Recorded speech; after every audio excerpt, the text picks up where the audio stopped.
Welcome to LOA Today.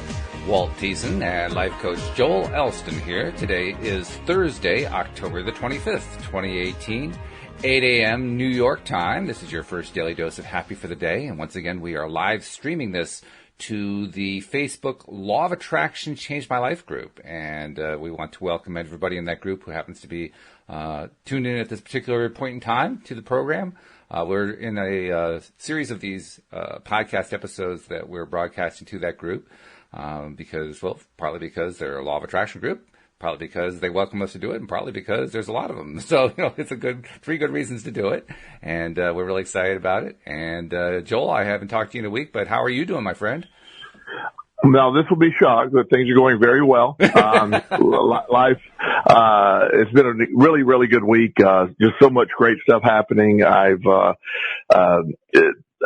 always amazed at just what takes place in a week, and you just sort of like, wow, you look back on it retrospect. It's been an incredible week. So, hope things are good with you and our audience. I'm really always look forward to these shows. Oh, me too. And things are going well. Things have been, it's been another challenging week in many ways, but also a good week because we've been doing these live streams and getting some nice responses from people, including from the administrators of the group. They're liking it too. It's like, oh, wow, boy, this is really good. So, we're very glad to be doing this. And by the way, if you're in the group at the time that we're doing the podcast and listening and watching us, feel free to leave a comment or two. I try to monitor the comment section to see if there's anything going on in there. And if there is, we'll try to bring it in and include it in the discussion. And today's discussion is about happiness, because we are in control of our own happiness, which is something that is kind of news to a lot of people, particularly if you're new to the law of attraction. That sounds like a little bit of a weird thing sometimes, because, you kind of go through life expecting and being taught that, your happiness is dependent on what happens to you, right? I mean, when good things happen, then you're happy. When bad things happen, then you're not happy. But, that's just not the way it actually turns out. It's one of the basic teachings of the Law of Attraction gurus, that when we take responsibility for our own happiness, we can actually improve our happiness levels and thereby end up improving what happens in our life. I mean, and that's the lesson of your own life, Joel. I mean, your whole life story is about how you improved your own happiness. Well, that the concept that as you're talking about it, I think it is counterintuitive to how we were all raised. Yeah. We're almost all taught or believing in the concept that when this happens, I will be happy. When I have enough money, I'll be happy. When I have the right relationship, right, I'll be happy. The nice house, all these things that will allegedly make you happy. It turns out that it's reverse. Get happy first, and then you fill that void in, and that's the hard part for most people to accept, because their reality doesn't often match, or at least what their perception of their reality is, that concept of being happy. You're in a job you hate, you have unbelievable financial stresses, you have all these things going on, no relationship, or whatever it looks like. That's what you keep focusing on, and that's what keeps happening, and you seem to be stuck. And I'm speaking for me when I say you, because that's what happened to me.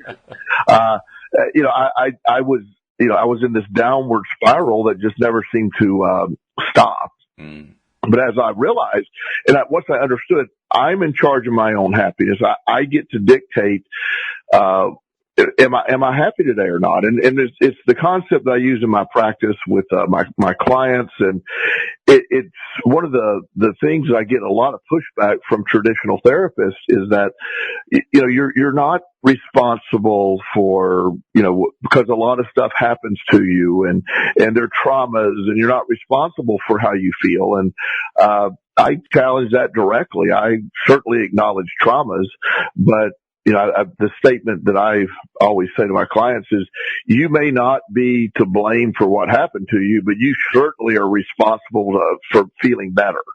And that bites some people sometimes. It's a biting statement, not, I guess I do intend it to be biting when I think of it. It is not to harm anyone, but to really wake them up to the concept that you're in charge of this. Every everything that happens, you are in charge of how you feel about it. And that foremost is happiness for most of us as the entryway or the gateway into a much better life is when you are really happy, the law of attraction picks up on that and gives you more things to be happy about.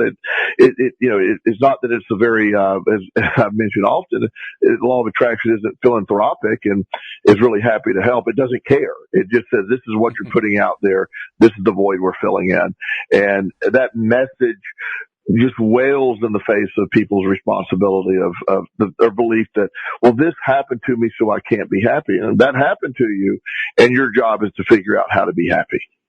Well, that raises the ultimate question, the obvious question, which is, okay, like you said, we were brought up to believe that happiness is outside of our direct control, that it's based on what happens to us, that it's based on how other people treat us and so forth. How do you take responsibility? I mean, how do you actually shift how you feel? Because, I mean, that was the issue I remember experiencing back in 2007, 2008, when I first got exposed to the whole concept of the law of attraction. Just faced with the idea, well, first of all, I have all these negative thoughts going through my head all day, so now I have to deal with those somehow. And on top of that, I have to actually move my feelings to a happier zone. And I've never done that before. How the heck do you do that? Well, if anybody does, obviously if you're driving, you can't do this, but if you are home, you may want to get a pen out because I have a step-by-step method of how to do this. Okay. All right. Okay. Step one is be happy. And then that concludes the comprehensive step-by-step method. It sounds so amazingly condescending, but truth be, that is that simple. We want a more complicated answer, but it really is a decision, a button you can press. When I look at my life, when I look at where I'm at, if I have nothing but a pulse today, I have a shot. I have a chance. I have something to do. Or I can look at all that went wrong or all that has happened. I have a client that I work with, and this has been many years ago, so he's come a very long way, but, he was a very, very entitled, very wealthy family, and he had a television package from DirecTV that I didn't even know existed. They don't advertise it. It had every single channel available in the world. It is, I think it was around $1,400 a month his family was paying for this. Yeah, it was crazy. Oh my goodness. And at one point, I think there was like 1,700 channels he had available at any one time, not counting the movie channels and all the other stuff that goes with that. So, wow. I get this random call this is a true story. That's what makes it even more bizarre. I get this random call from him one day and he said, Joel, I have a problem. I said, what's wrong? He says, C-SPAN 4 isn't working. And I'm like, well, and for people who are not in the United States, C-SPAN is there are, I guess, 4 or 5 of these channels that are feeding various government meetings and so forth to viewers who want to watch. So you can watch the U.S. Congress in action, or you can watch presentations by the president or the State Department or whatever. That's what C-SPAN is for. Right. It's just a direct broadcast, no commentary. As dull as it sounds, it's even worse. It's just really that bad. So anyway, so when he mentioned C-SPAN 4 isn't working, so I'm trying to process what that meant. First of all, I said, well, number one, do you even watch any of the C-SPANs? And he goes, well, no. I said, well, how did you discover it's missing? Well, I was just flipping through the channels. I realized that it wasn't there. I said, well, the 1,700 other channels are working. Well, that's the one that's not working, and I want to know why. And I'm like, so your life is dependent, or your happiness is now dependent on whether C-SPAN 4. And sure enough, it had nothing to do with DirecTV. It was the source of the broadcast wasn't broadcasting, and they fixed it. But I use that as an analogy in a sense of, wow, we tend to have a focus on what is wrong. And sometimes we're almost scanning the horizon for what is wrong or what is there to worry about. And that is the $1 million problem that costs you everything. When I say, most people are expecting $1 million answer, that's $1 million problem. That's robbing you of happiness. When your focus and filter is on what is wrong or what do you need to be anxious about, happiness can't coexist with gratitude and the other stuff. It just doesn't work. So when you're looking at what's wrong, you're very, very upset about that, and it's something so benign versus what is going on? What's going great in my life? What's going, what is really good? I'm here. I'm healthy. Even I'm not healthy or whatever you have going on, you're still here. And there is all that from the basis of still being here. Great things come from us just being here, when we put things in the right direction. And that's the part that's when I say just be happy. It sounds so easy. However, we need to step back and say it isn't as easy as it is to just throw out there, but it is as easy as we allow it to be. I have an incredible abundance in my life. I have that today because of the incredible abundance that I realized I had even when I had nothing. My abundance lied within my abilities, what I could do. I was literally penniless, had nowhere to go. But at the same time, I was young, I'm healthy, I was in a beautiful environment, and I would focus on those things that were right. And it was a lot harder to find the things that were right than the things that were wrong. But once I was able to do that, once I was able to move forward, and start doing it, then all of a sudden the vast majority of things in my life to be happy about came into play.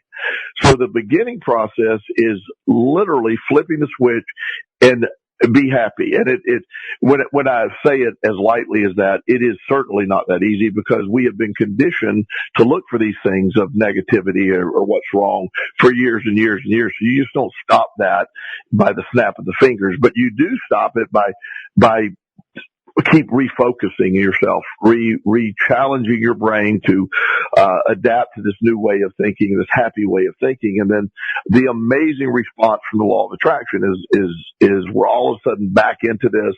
The happiness that is coming your way, it feels really good. You're right. It is quite a bit of a challenge, especially at first, if we're not used to taking this kind of responsibility to find our own happiness. It takes a little doing to even find something that's going right. I mean, one of my favorite questions to ask somebody, even here in the group that we're live streaming to today, somebody will post something about how, this thing isn't going right in my life, or I can't attract that, or whatever.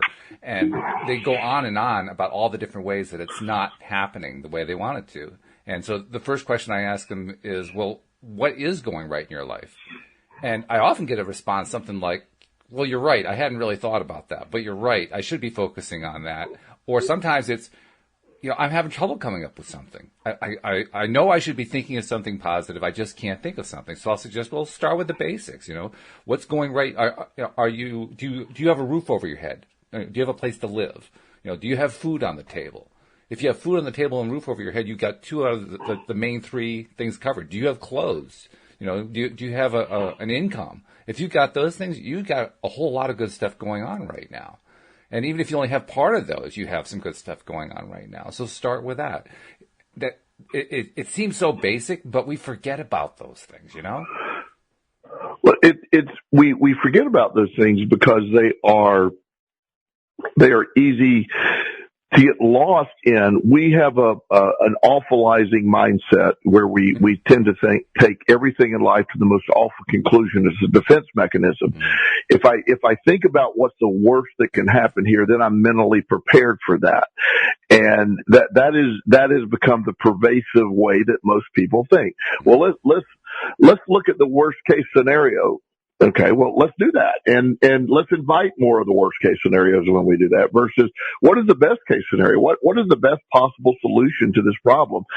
And what is going right in my life? So if I come from a basis like you're talking about, I have a roof over my head. I'm not homeless.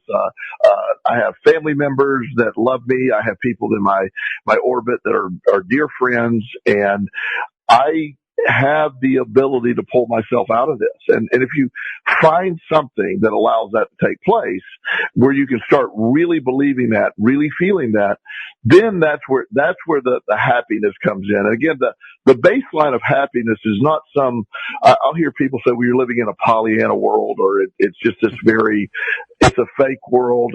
And I'm like, well, yes, if you look at it the way you're looking at it. I'm a realist. I see what goes on in life. I'm very aware of what's operating out there. I just don't make it my reality. My reality is a button I can press that either direction. I can see that, or I can tend to look at it. Last week, there were 19 adoptions across the United States from kids in foster care that got a new home. That's amazing to me. I love that. There's excitement in that, and I know that because I'm involved in foster care, right. Finding kids homes for permanent home. So and each one of those individual stories are two-sided stories. There's a story about a family falling apart, but there's also a story about a family coming together, and they both have equal value. It's just what you want to place the emphasis on. I view it as a miracle that all these people come together and they figure out a way to make a family out of destruction. Or you can look at, oh wow, that happened because this family it fell apart. It all depends on where you've been and what you've been through. And you get to look at that. You get to choose that. And so when you wake up every day and I work very hard to avoid the news, and sometimes you can't help it, just because it's so much in your face. But at the end of the day, I'm looking at my reality, and my reality is just an incredible world that I'm living in. I feel great. I'm happy every day of my life because I've made that choice to be happy. And I've had some horrible things happen in my life. So the idea that I can't, that I can choose to be what happened to me, or I can choose to be the solution of what happened to me. And the latter works best for me. And our regular podcast subscribers and listeners pretty much know your life story because they've heard it, pieces of it, and even the whole thing over and over. But people in the Facebook group that we're live streaming to may not have heard it before. Can you just give like a quick overview of like the worst hits of Joel Elston, because you went through quite a few of them? Well, yeah, I've battled a severe addiction, severe depression. I ended up homeless. I ended up in jail, all due to my own behavior. And, I have depression runs deep in my biological family. I had, my biological father committed suicide. That'd be maternal grandfather, committed suicide. I have two uncles that are alcoholics. I have just mental illness that runs, and suicide that runs through my family really deep. So, at some point I'm like, well, that's clearly, that's what you're thinking is that's the obvious end to my world, especially with a severe addiction. But when I was able to change that cycle and realize that my own victim mentality of all that is what kept driving me more to be a victim, that changed everything for me. And I realized that I was independent of all this if I chose to be, or I could give it as much power as I want to be. And so I quit allowing my past to dictate that. And then as I've gotten toward my recovery, just this incredible chain of events happened that would take hours to tell, but it just is simply, I got into recovery. I started working in the field of addiction work, and that progressed into a life coaching focus with, still work with a lot of addiction. I've adopted 3 children. I have just an incredible life right now that I've written a book, do public speaking. I have 2 other books in the works. I have just amazing stuff going on, and it all is the same life. It's just how you choose to, where do you tend to focus on? I look at it as an incredible comeback. I'm grateful for that horrible time because that horrible time shaped the person that I am now. I don't view it as a negative. I learned how the value of struggle made me better and stronger. I look at failure entirely different. I love to fail. I try so hard every day. I try to fail every day. So I've just got to redefine what life meant to me. And that was my decision. I caused the problem and I was the solution to the problem.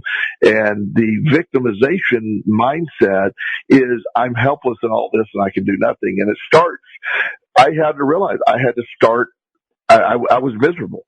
Start being happy. I cured chronic depression. I've been in recovery from addiction for over 23 years, and there was no amount of medication or anything that was going to help until I made a decision to become happy. And that's the bottom line. That's pretty powerful stuff, too. And by the way, I mentioned that our subscribers know most of Joel's life story because they've heard it over and over in various pieces through the episodes that we've done over the years.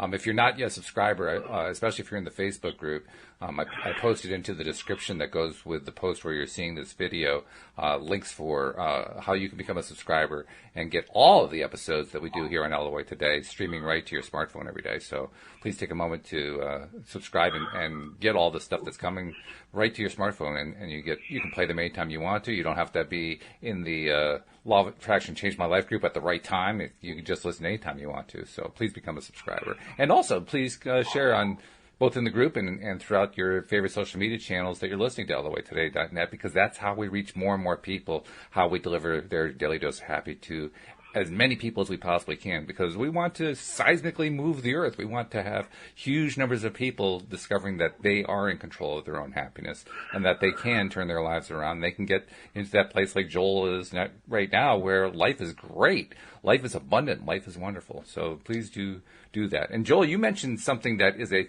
constant theme of yours, but again, the members of this group may not know about it. The theme of struggle. A lot of people don't like the word struggle, but you have a completely different take on it, partly for the reasons you were talking about, but expand on that a little bit. Why is struggle so important? Well, so much with the law of attraction is how you perceive things. And there's certain words that automatically have a negative connotation, and we avoid them. For example, there's two words to me that have opposite meanings. Most people would most humans, I think, seek comfort. And comfort sounds so nice and soft. I think of mashed potatoes and, a lot of gravy. I think of comfort. Yeah. But comfort is a place where we almost are attracted to. And then when you use the other side of that, in a sense, it's struggle. And struggle is what we avoid at all costs. We hate to see our children struggle. We hate to see people struggle. Well, I realized along the way that my definitions of those two words were reversed, in a sense that struggle was my ultimate gift. Struggle made me far stronger than I ever could have been in life. Everything I have today, I did because I became stronger. I fought against the comfort. And comfort, while seemingly just wonderful and we all want to live there, comfort is a place where nothing grows. Comfort zones, where you're not propelled to do anything. You get stuck in these little worlds of pockets of comfort, and nothing happens there. So to me, struggle and failure are goals of mine. I love to struggle. I love to fail. And that goes against what so many people are talking about, because I'm an avid weightlifter. I've lifted weights now for 42 years, since I've been about 12 years old, and I love lifting weights. It's the exercise piece is a great I consider a law of attraction piece as well. It really helps me focus every day, along with meditation and stuff like that. So as I realized in the gym, a good workout, I know I've had a great workout when I work to the point that I cannot lift any more weights. I push myself till I fail. And when I fail, I know I worked as hard as I can work that day. Whether I'm doing a new project or I take on many, many things. I decided to get a doctorate in metaphysics. I'm finishing up a certification in hypnotherapy. I love to challenge myself to learn new things. I embrace the struggle. I embrace, the grind the hustling grind that a lot of young people talk about today. I love those theories. And in fact, I know a lot of younger people are understanding that now. I get feedback. I encourage everyone to grind and hustle and struggle and not worry and sort of don't worry about sweating, so to speak. Go out there and sweat in life, whatever that means to you. But that is growth. That's the body's intended, the mind's intended to absorb new things and become stronger. If I were to go to Walt and say, and Walt's a very tall man for those of you who don't know, probably you haven't done, I know you're very fit, but I know you probably don't do a lot of weightlifting or powerlifting exercise. Actually, I'm not all that fit. I need to do better on fitness, but let's just say I'm not completely out of shape. How about that? Okay, well, I'm trying to be good here, Walt. Just, well, thank you. but for example, if Walt came to me and said, Joel, I would like to be able to bench press 300 pounds. And I would say, okay, well, lay on the bench and I'm going to hand you 300 pounds. It's very unlikely Walt would be able to even slow the weight down. No. It's just not even criticize anybody. But particularly because he's very tall and bench press is a very hard thing for people of height to do. However, if we were to start with 100 pounds or 50 pounds or wherever the starting, and he'd do that 10 times, and the next week we go up to 110, next week 120, and we have this method of going up. Walt, by the struggle against the weight, within 6 months he could be bench pressing 300 pounds if he were willing to dedicate himself to do that. It's a doable thing, and it happens because we all use the power of struggle to grow. The power of struggle is a great gift. We were meant to grow, and we're challenging our muscles when we lift weights, or our mindset when we're trying to improve or learn new things. That's great. You become strengthened by that. So I like to own my struggle. I like to own my failure. Now, there's a difference between failure as a tool and failure as an end result. I have failed multiple times, but I am far from a failure. In fact, my failure has kept me from being a failure. I know that sounds really odd, but it's a very, all of it takes place because of my interpretation of words, that internal dialogue that I give myself every day. If I view struggle and failure, and like, to me, most people, here's one that always gets confusing, is suffering. Now, I view suffering as very negative. Suffering is a woe is me. I'm being punished. The world's attacking me. I'm going to sit here in suffering. I'm going to suffer. Now, to me, that's not a positive mindset at all. But struggle is awesome. Struggle is strengthening. Struggle is growth. Most people use those words pretty close together. Oh, yeah. And I view them differently. So I don't think struggle is suffering.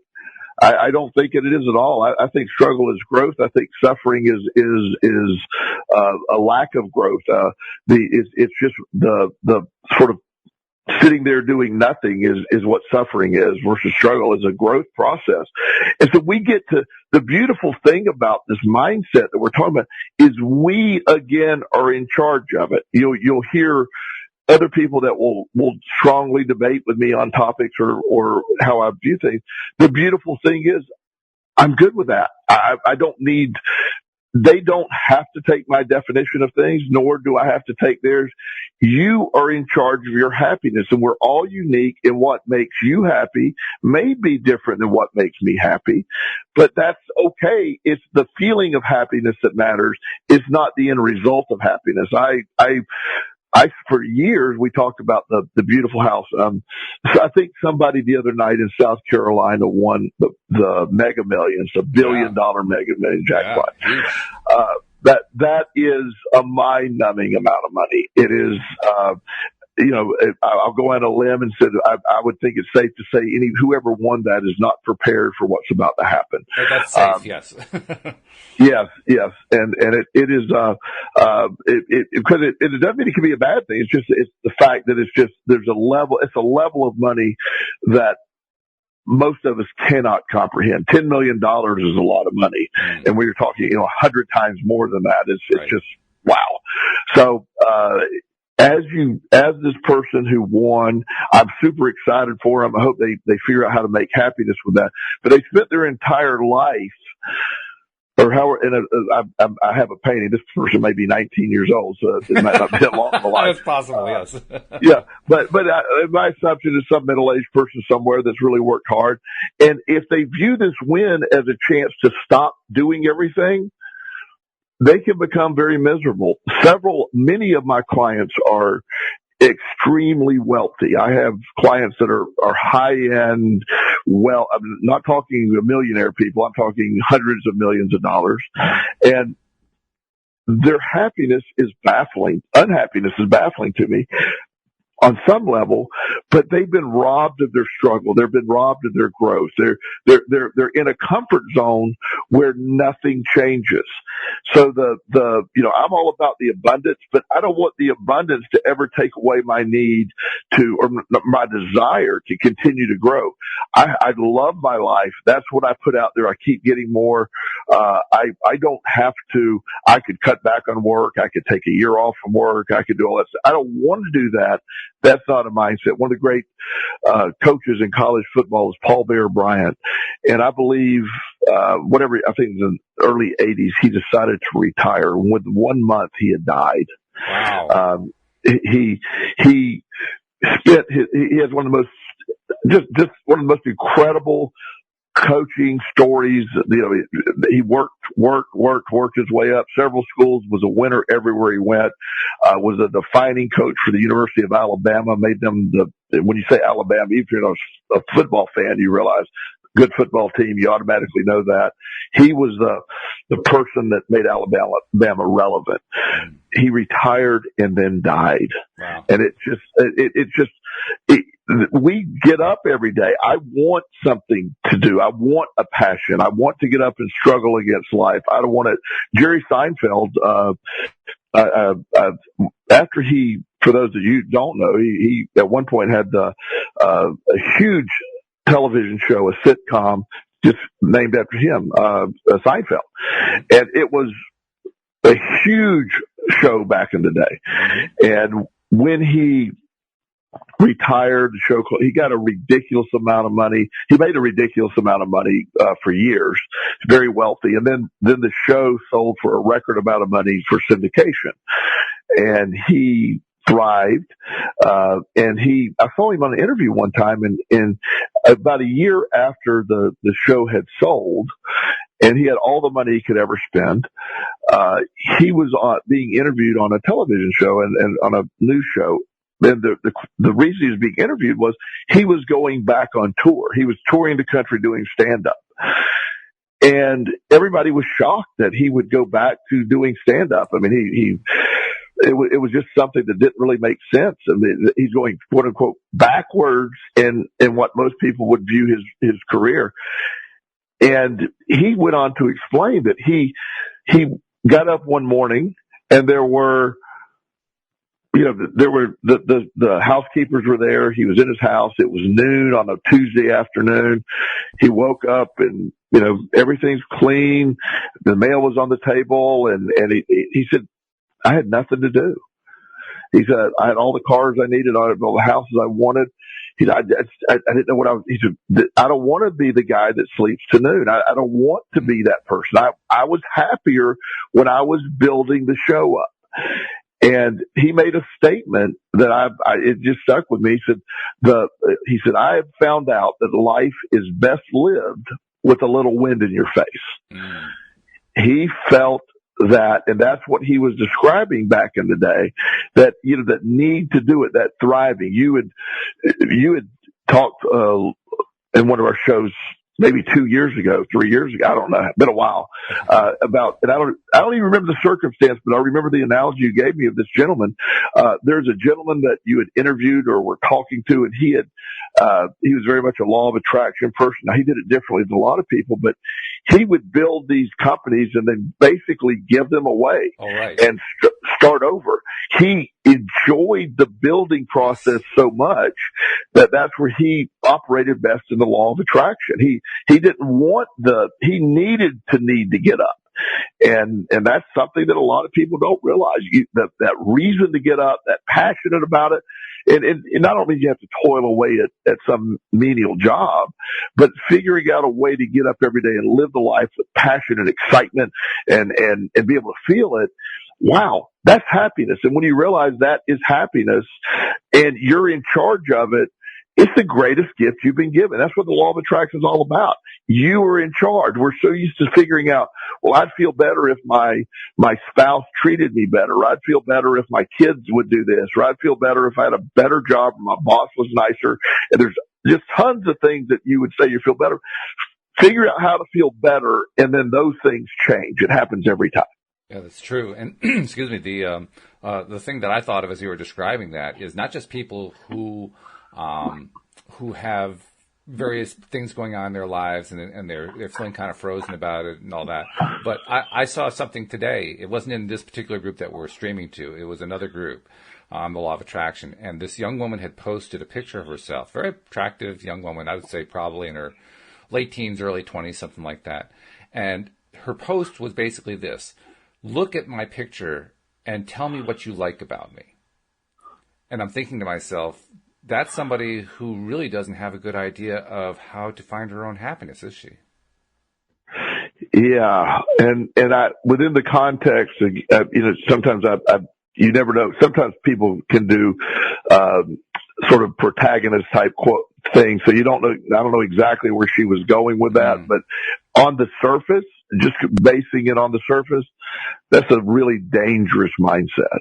A very dangerous mindset, I believe, of please tell me what you like about me, so I can fill that blank in, and versus I don't need to be defined by that. I am happy with me and I'm happy with my life. And when you rely on another person or another situation to make you feel, then you're never going to be satisfied. It's never going to feel right. You're never going to be attracting your own law of attraction, abundance when you're allowing other people to dictate everything going on inside of you. Yeah, it's true. In fact, Cindy Chavez and I were talking yesterday about the fact that you actually cannot feel unless your attention and your focus is on right now. Like if you try to imagine about something that you want to happen in the future, you actually can't feel that because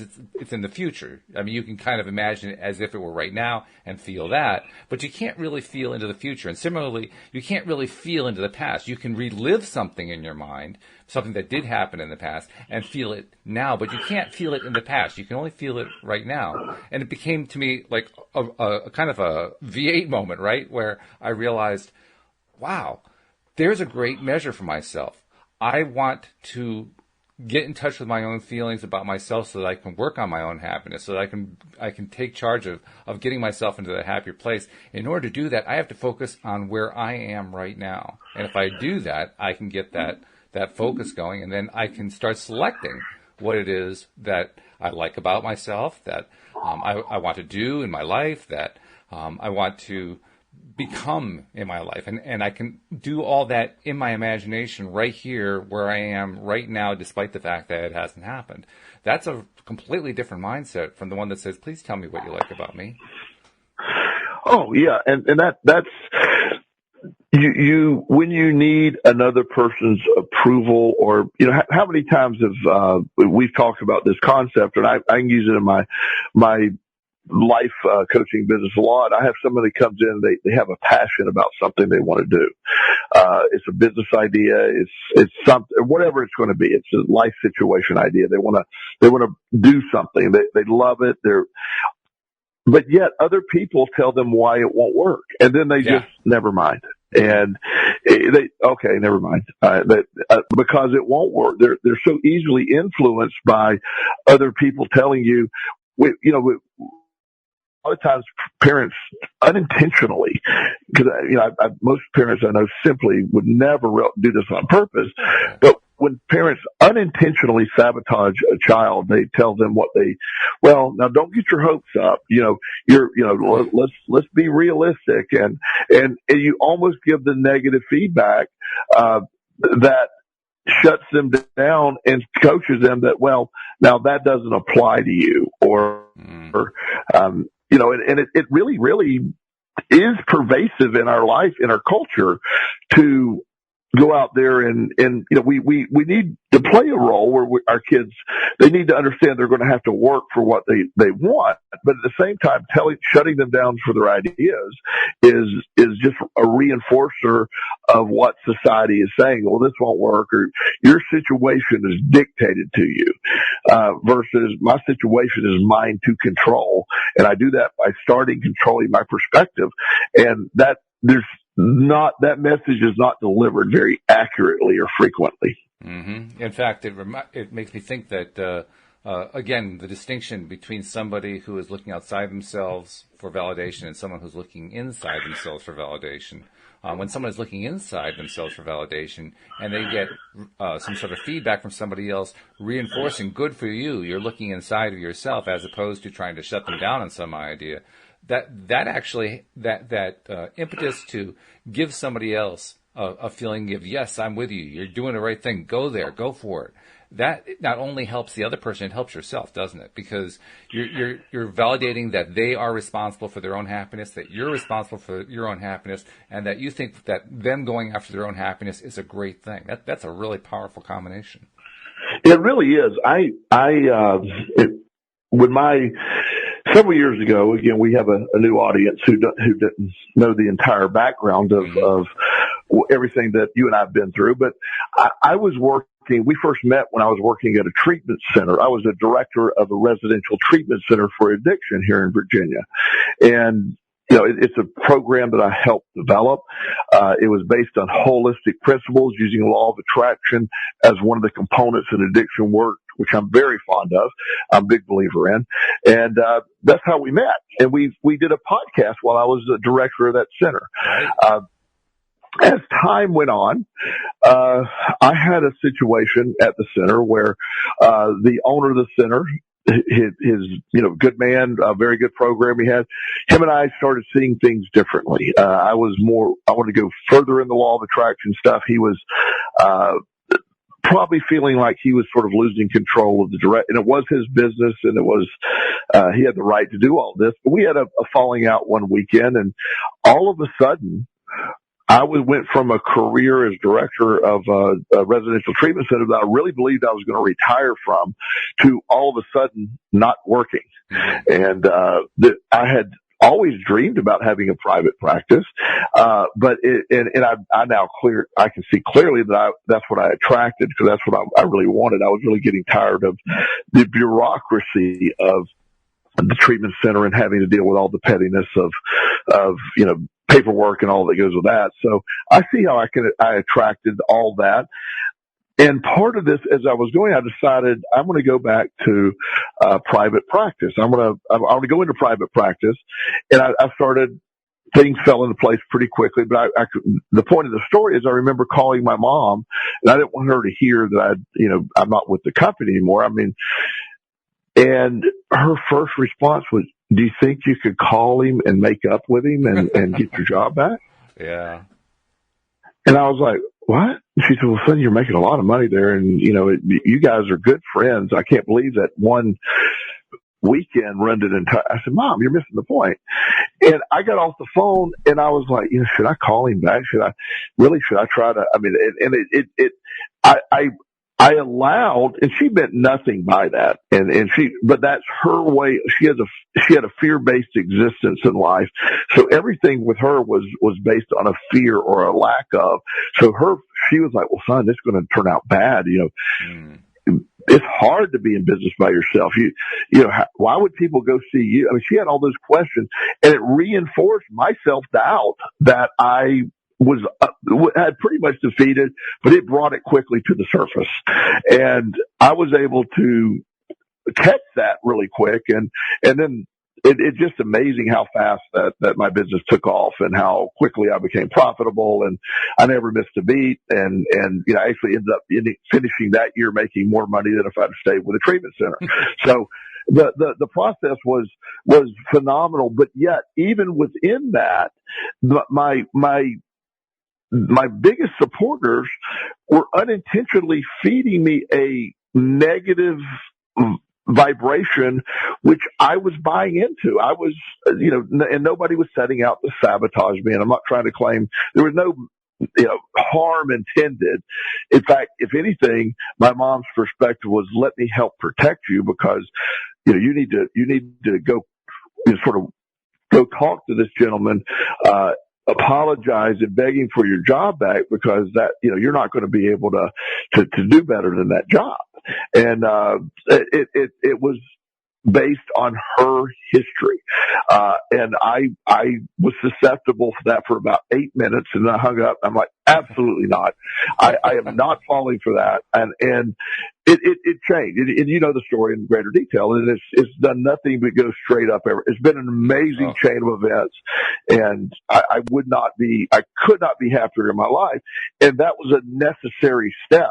But it sure was a test, so to speak. And I think that's sort of a lot of what a lot of people go through is they go through that, that fear-based and I can't be happy unless this happens. Well, the truth is I'm exceptionally happy, and I required nothing for that to happen.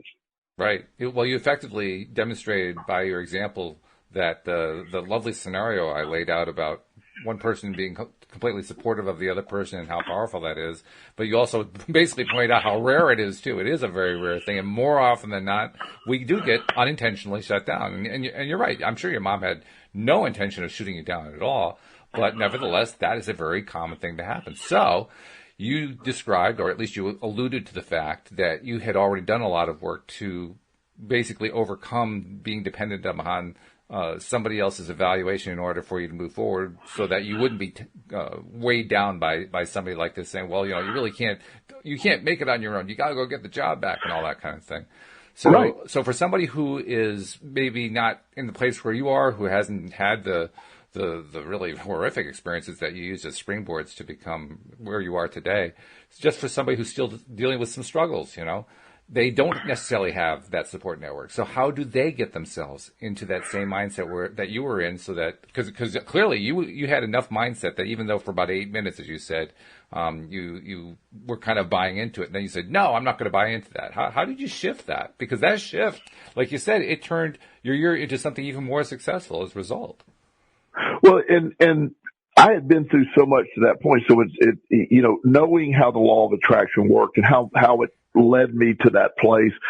So I could identify that mindset very quickly, but somebody very early in this equation, or just maybe new to this, would probably have a very difficult time in seeing, wow, this is a good thing. And one of the things that I will often tell, and it sounds so incredibly harsh to people when I say this, when somebody I said, how are things going? They'll say, oh, God, it's really bad. I lost my job. And I'm like, well, congratulations. And, oh, Lord. And I don't mean it in the condescending manner it's coming out, but what opportunities are out there? We live in an incredible time where the most amazing things can happen when you believe they can happen. There's no better time in our history of our world that you could really have access to all this information and make decisions, and figure out ways to make living. So that you live in an incredible time, but you can't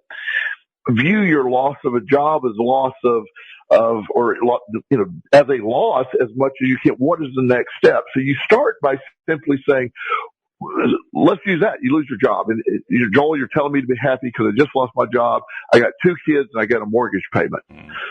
It's overwhelming. And so I'm not trying to minimize how that feels. It's not a great place to be, but learning to feel great within that is how you're going to have that next step, and being able to press that button and say, look, I have so much going for me. I have this incredible drive. I'm happy. I want to be successful, much more successful. I have an abundance already. And you literally fake it till you make it in the beginning. You do a self-talk where you start to believe it. You look at it. There's several techniques of doing it, but there's vision boards, and there's, ideas of being able to, spend money, metaphorically in your brain, or just feeling like there's an abundance, but creating a world where you feel like you want to feel and believe that, then the law of attraction matches that feeling. And sometimes, one of your favorite things, which I love, is you talk about your best place to do this is you use comedy to get you in the right mindset. You love to listen to, comedy routines or watch funny shows or movies. That gets you in the right mindset. You love to laugh. Mm-hmm. And that's a great place. So you know that. So you have, some people may have to figure out what their button is. For me, it's that state of gratitude. I can find things to be grateful for. I spent 30 days in jail 24 years ago, and I figured out a way to be grateful for that. I was grateful for, the fact that I had survived what I've been through with my addiction. I'm grateful that this was going to represent a new beginning. Jail was by far not the worst thing that ever happened to me. And that was a huge shift in mindset. I spent my entire life fearing going to jail, and jail turned things around. It represents to me a great pivot in my life. I don't view jail. I still talk about it now, and I do not view it as a negative experience. So when I say that, I don't want to go again. No. But it certainly was a necessary event at that time that changed everything. I would not be who I am today if I didn't go to jail. Thank goodness. It's an amazing thing to hear somebody say, but after I've heard you express it over the years in the various stories that you've told associated with it, I can see why you come to that conclusion. And it also makes sense to me that you had some really horrific struggles earlier on in your life. But given all that, I can understand also your view about struggle and why you think struggle is so good. And you actually have helped convince me to some extent that struggle is important. I like the disclaimer there, Walt, to some extent. You're getting there. You're getting there. And to some extent, but that is the truth. That struggle of that you have experienced, I've experienced, when you start viewing it all as, it's almost like, what do you got? You wake up one day and you realize you're 100% successful in surviving what you didn't think you could survive. That's amazing. That's an amazing stat. So I'm going to go out on a limb and think you're going to continue to survive. And not only that, if you can accept that, why don't you start thriving on top of it? Why don't you start feeling like I can handle anything? So life has thrown me some horrible curveballs, even when things are going really well. And then at some point, and I'm using a baseball analogy, which is very odd for our listeners who don't know. Joel is not a baseball fan at all. That's not true. Walt, if I need to sleep, it's something I can't turn on. So, but other than that, no. But life will throw these curveballs at you, and part of it is you can be affected by them or learn to hit them out of the park. And this is the message of the law of attraction. It is the answer to all of this. That's what's so exciting. And the frustrating piece is when in the beginning, what we're talking about goes literally against what the universe has told us. It tells us what you think the universe, what families have taught, the worst case scenario people.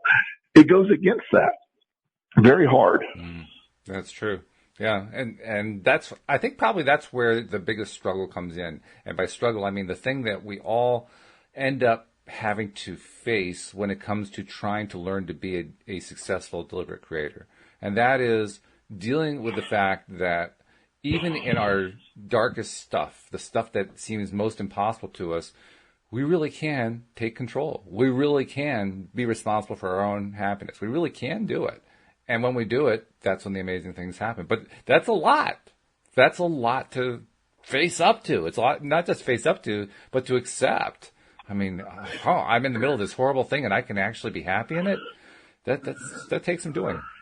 That twist against the reality that most people have been fed. So it's the equivalent of me telling you something that you have a core belief and that you're wrong about that. It's like, okay, Walt, the color red, what you believe is the color red is really the color blue. I'm not going to convince you of that. No, not really. Yeah. I mean, I could try, but it's something you believe with all your heart. It's almost that same level. You can't convince me that struggle is good. You can't convince me that my comfort is bad for me. You can't convince until you start to see it. We're the most resilient creatures on I value resilience above all else. It is the most, to me, the absolute best human character trait that can be developed. Learned resilience versus learned helplessness. The law of attraction teaches us to be resilient. The learned resilience piece allows this to happen. The learned helplessness piece creates victims and all that's associated with being a victim of all of life. Mm-hmm. Yeah, resistance the resistance comes from within. That's one of the things that you learn a little bit later on when you're studying how this law of attraction stuff works. You know, no matter which teacher you're listening to, whether it's Abraham Hicks or Neville Goddard or Napoleon Hill or any of the other people over the years who have been able to teach us so much about how this whole thing works. Resistance is the piece that you don't hear about first necessarily, but you do finally end up hearing about it. And that resistance is a way of describing how we basically block ourselves from believing in ourselves, which sounds strange, but we really do it. Well, it's what causes everything. It's that resistance that it's unintentional. And I wish it were as easy as, boy, I want to say I'm happy and I'm going to be happy. Learning to feel the feelings are what the law of attraction, when you can, what does happiness look like to you? What does that picture look like? Live in it, feel it, smell it. You know, I can create that feeling of happiness and that feeling of just pure joy. And then from that, I can do everything. I try not to make any decision in life based on when I'm in a mindset of anything but joy or happiness. That's definitely the way to do it. We've got a couple minutes left. I just want to remind people, first of all, if you're not a subscriber, please do subscribe because, I mean, you can tell if you've been following any of the shows that we've been doing. Headband. Whoops. I think we had a reconnection there, Joel. Oh, I'm sorry. Did you lose me? Well, I think you actually were talking, and I thought you were done, so I just started talking, and then all of a sudden you were back. It's like, oh, okay. Oh, okay. Well, the point is the concept of meditation and happiness and making decisions. You're going to continue to feel better, and then that's when you're going to make the best decisions, and you're going to follow through in life that way. Yeah, that's true. That's true. Very true. What I was starting to say when I thought that you were done was, for people who are not yet subscribers, I just wanted to remind you, please become a subscriber. The instructions on how to do it are in the notes here on the Facebook page. Also, they're on the homepage of our website at allthewaytoday.net. And you're going to get all these great programs when you do this because every single one of my co-hosts brings a really novel, interesting, unique perspective. You can tell from Joel. I mean, Joel has probably the most amazing perspective of all of my co-hosts just because, Joel, you've lived the most amazing life of anyone I know. I mean, and you're continuing to live it. And you've gotten to the point now where your life is just, I have trouble finding anything that goes on in your life that you don't like. You love everything that's going on. And I'm just so amazed and impressed by that. Well, I appreciate it. And, you know, the reason I do this show every week is, I truly find it valuable. We've never met face to face, but right. Yet I consider you a very good friend. And, it's something that I find valuable. I love, this is a piece of my life that I love. I get up every day. I schedule this show every week on purpose because this is my value. I love doing it. So you're right. Living a life where you love it, all you do is bring more things in. It's funny, too, because we actually, for a time, did live about an hour away from each other. When Louise and I lived in Virginia, we were about an hour from where you are. We were in Warrenton, you're in the Richmond area, and yet we still never connected, other than through doing this. And as I think about that, it occurs to me, that's actually probably a good thing in some ways, because this venue, this podcast that we do, this is where our best connection happens anyway. It would almost be like sacrilegious not to do it this way, right? Yeah. In fact, a few weeks ago, we almost had this chance meeting. You're going to be right. Yeah. Yeah. Our schedule didn't match, but it was, on some level, it's like, well, obviously one day we are going to meet, but it's almost in between there. It's why. I mean, there's no point in it at this point. Yeah, it almost would have spoiled it if we'd actually been able to connect that weekend. It would have been nice, but yes, exactly. But it just didn't work out that way. But that's all right. It was a good thing. So yeah. So let's just leave it with one final thought for people who are still trying to get and still trying to figure out how to apply the happiness in their own life. I mean, if there's one thing you would tell them, what's the one thing they can do that will get them there fastest to help them take that control? Find the place that you have been happiest at in your life and try to not so much focus on what was happening then, but how you felt then and try to emulate that feeling again. At some point it might be a childhood experience where you felt just gratitude, grateful, whatever, happy, any of that stuff that's going on. Figure out what was going on then and try to feel that again. Not so much the event as much as the feeling, and then learn to replicate that feeling.